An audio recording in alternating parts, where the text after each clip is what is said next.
আসসালামু আলাইকুম সবাইকে। সবাই কেমন আছেন? আশা করছি সবাই ভালো আছেন। তো ওই দিন আমি অনেক রকমের ভর্তা বানিয়েছিলাম, যার মধ্যে এই রসুন ভর্তাটাও বানিয়েছিলাম। তো ভাবলাম আপনাদের সাথে শেয়ার করি। তো একে একে আমি সব ভর্তার রেসিপি আমি শেয়ার করব, বাট তার প্রথমে আমি রসুন ভর্তাটা আপনাদের সাথে শেয়ার করছি। তো এখানে আমি অনেকগুলো রসুনের কোয়া ছাড়িয়ে নিয়েছি, যেগুলো এখন আমি খুব সুন্দর করে ভেজে নেব সামান্য তেলে। একদম এরকম লাল ভাজা ভাজা হয়ে গেলে নামিয়ে ফেলবো। তো আপনারা এরকমই করে নামিয়ে ফেলবেন, এতে স্মেলটা ভালো আসে। দেন পেঁয়াজ কুচি করে তারপর পেঁয়াজ ভাজা ভাজা করে এইভাবে বেরেস্তার মতো করে নামিয়ে নেবেন। এটা হামানদিস্তা বলে।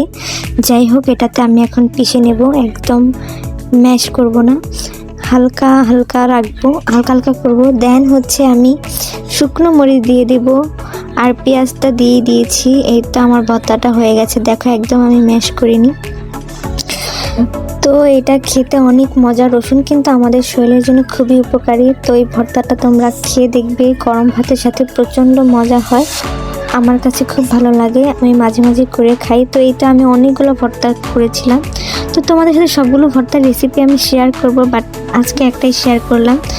তো এখন আমি তোমাদেরকে খেয়ে রিভিউ দেব কেমন হয়েছে। দাঁড়াও, আমি এখন এই তো একটু করে রসুন ভর্তাটা নিয়ে নিলাম। দেন আমি খাবো। খাওয়ার পরে তোমাদের বলবো কেমন হয়েছে। অনেক মজা।